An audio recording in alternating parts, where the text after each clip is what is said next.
Well, hey neighbor, it's me, Angie. Come on in. It's time for our neighborhood chat. Well, I can report that I still don't have Wi-Fi. They rescheduled for this Thursday, the 12th, but I doubt they'll be coming that day because that's when the hurricane is really supposed to be brewing and hitting Louisiana that time, and I know we're going to get tons of rain. So I really don't look for them to come that day. But anyway, it is what it is. I just look at it as a test, and I keep telling myself that in my mind, and trying to get my mind lined up with my spirit man to try not to be so angry at AT&T. But James and I just got back from a doctor's appointment. I had to go to my general practitioner doctor and get some refills on my prescriptions. We ate supper, and we're going to have Lincoln tomorrow. So I told James, I said, I might as well just go ahead and do my neighborhood chat video. Anyway, I want to say I love you, and there's nothing you can do about it. You know, these talks make me so happy to be able to bring to you, and then y'all comment. Let me know what y'all think. I went live yesterday on YouTube. It's weird going live on YouTube than it is StreamYard. I'll be glad when I get back to StreamYard. But it was a nice live chat. I really enjoyed it. And everyone that come in, thank you. I really appreciate it. Also, I have had Berkeley the last few days. She went home yesterday, which was Sunday. And we played and played and played. And of course, I miss her. But she'll be back next time. But anyway, enough about me. How are you? Come on into my home. Bring your, well, I have drinks. If you didn't bring your drink or snack, as Berkeley calls it, Gigi, I want a snack. That's what she says.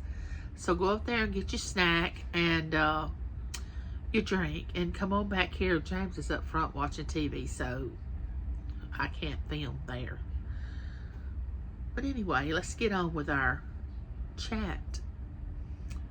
You know, we can just break a stick off in the ground. We have went through this topic over and over again. Run it in the ground and break it off and replay it and talk about it again. And people are not going to do any different. People are going to do what people want to do. Do y'all know that? No matter how bad they're going to promise you they're going to change, and they're not going to be acting the way they've been acting or doing what they've been doing, 9 times out of 10 they're not. They're going to stay the same. So what we have to do is accept them for who they are and allow the higher power to change them, because we can't. I've talked about this before, but people are not going to change unless they see something wrong in their actions.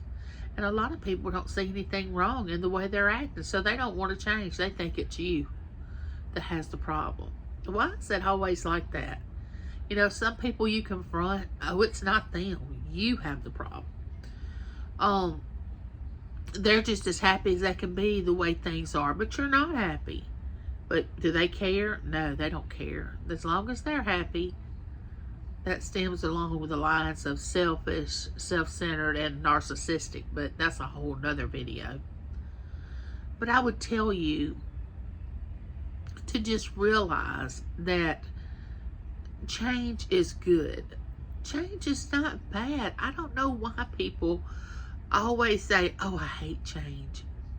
I don't like change. I mean, I used to say it myself, but we always looked at things that changed as something bad happening.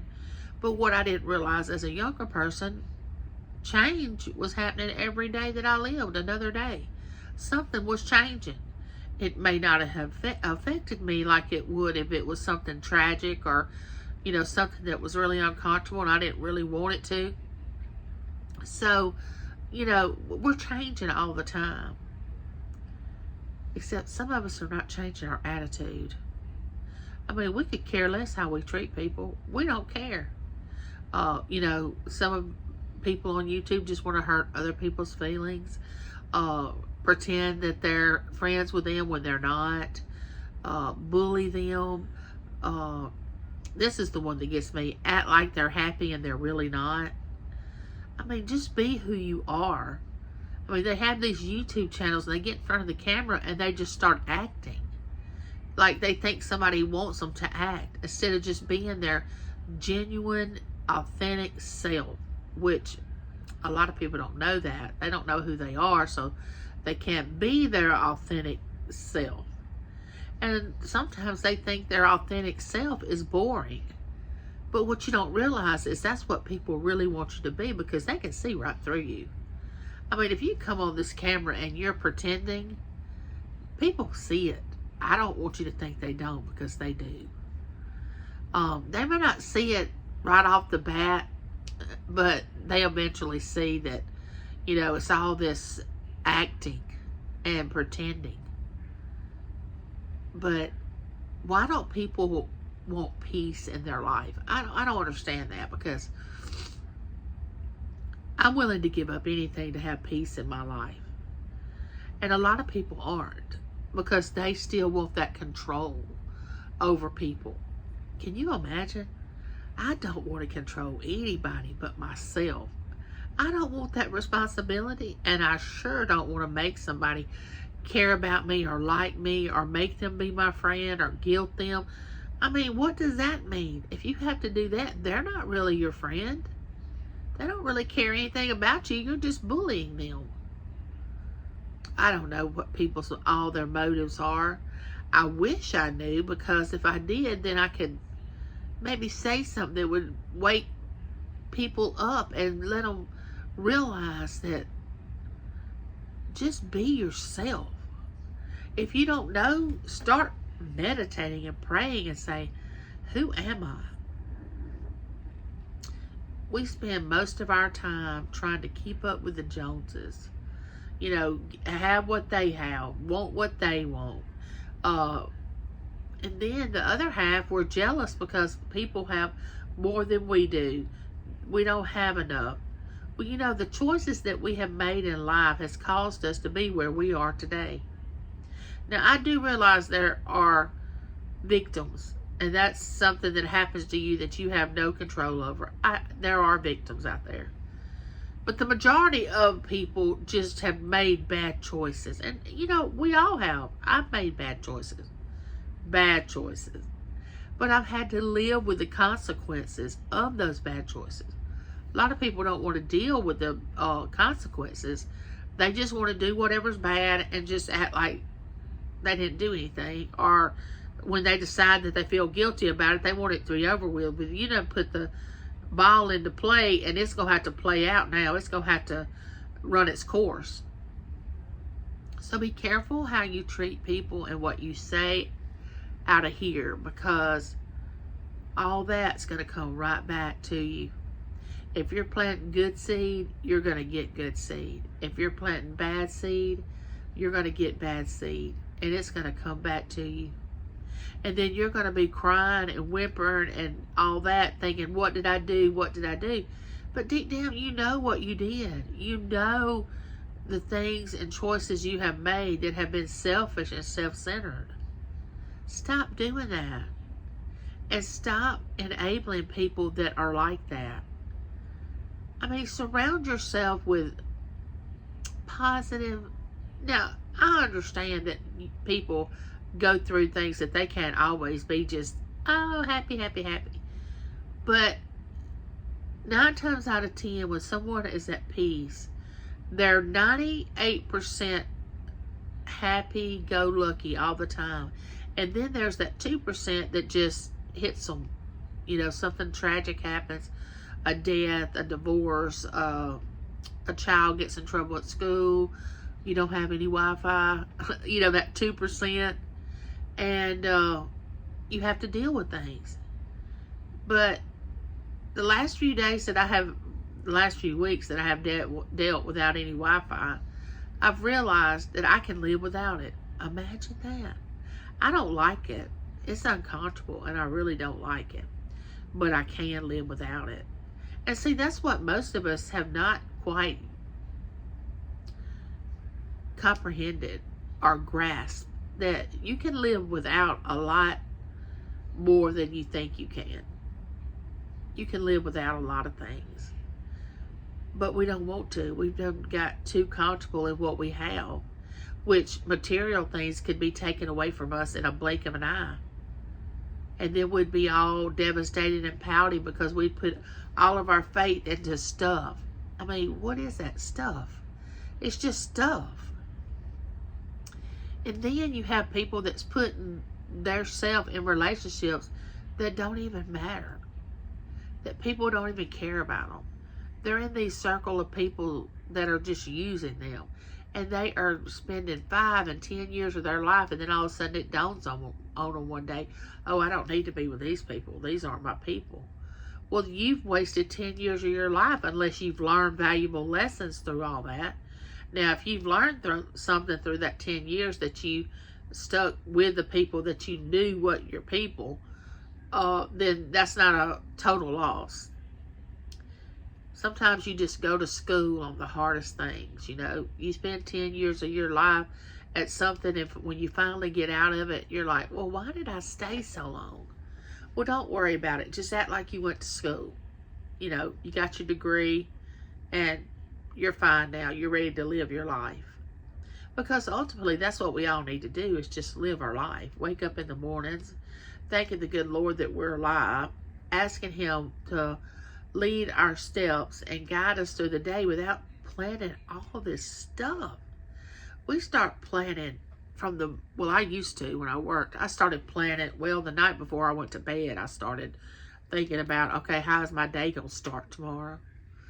I just think, what if I would have just allowed the Lord to have control over my life and not plan everything out? You know, really, the vacations that James and I have not really planned totally for our family and just kind of went out on a whim was the best vacations we ever had. And the ones we planned down to a T, something always happened. But I'm telling you, get yourself together and understand that you are here for a reason. You are meant to be here. Stop looking at your neighbor or somebody else and saying, oh, look at their life. They have it so good. Or, oh my gosh, I hope that never happens to me. Stop comparing yourself to others and start looking inside and trying to figure out what you need to do with the rest of your life. I don't care how old you are. With the rest of your life, you need to start trying to decide, am I going to live a positive, fulfilled, loving life? Or am I going to live a miserable, drama-seeking, fake life? I mean, it's your choice, whatever you choose. But you have to understand there will come an end. There is an end to this madness. We're all going to come to that end. You know, I think I mentioned this before in the Bible. It talks about God promises us 70 years. And then after that, you're living on borrowed time. Well, those 70 years are just like vapors. You know, it's like when you vape and that smoke goes up in the air. That's how fast it goes. Or like when you smoke and you exhale and that smoke just goes. That's how fast time goes. And what I realized also, I want to share with you is, you know, when I was put to sleep, when I had my new upgrade pacemaker, I wasn't even aware that I went to sleep. Now, that has not even got me to understand yet, because they put me to sleep once they got me into the surgery room. Normally, when I'd have a major surgery, I'd already be out, and I wouldn't know what the room does before. You know, I didn't know how they got prepared to do surgery on someone. Well, then he tells me, okay, I'm giving you this and you're about to go to sleep. I never knew it. I never knew I was out. And then when I finally opened my eyes and realized that, okay, I'm aware of my surroundings, I thought I had never been asleep. But 2 hours had passed, over 2 hours. And they had, that whole entire hospital had lived 2 hours, and and my time had stood still. James had been there 2 hours. He had talked to people. He had spoke to different ones on YouTube. He had spoke to my family. He had lived for 2 hours, and time stood still for me. Because when I woke up, I said, I thought you were going to put me to sleep. And the entire operating room laughed, and they said, you've been asleep. And he said, you've been asleep for 2 hours.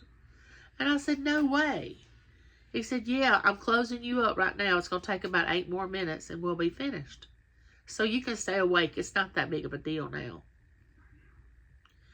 So when we are unconscious or when we pass away, everything here is going to continue to go on. It's going to continue to run and smooth, but we're not going to be aware of it. We're not. But our family will be sad when we leave, or they should. So I'm thinking, man, I lost 2 hours of my life that I didn't even get to live. I didn't age. Nothing was going on. I was just asleep in this deep sleep. I wasn't dreaming. I wasn't, anything, just asleep. So I'm telling you, when it's over, it's over. Be careful. I want you to understand, it doesn't matter if you're sick, and you have something wrong with you, you're disabled, or, I know depression is a real thing. I've lived with it in the past. I know how horrible it is. But try to understand, to get positivity into your life and let someone speak to you and be a part of your life. Don't close yourself off to people. Don't do that.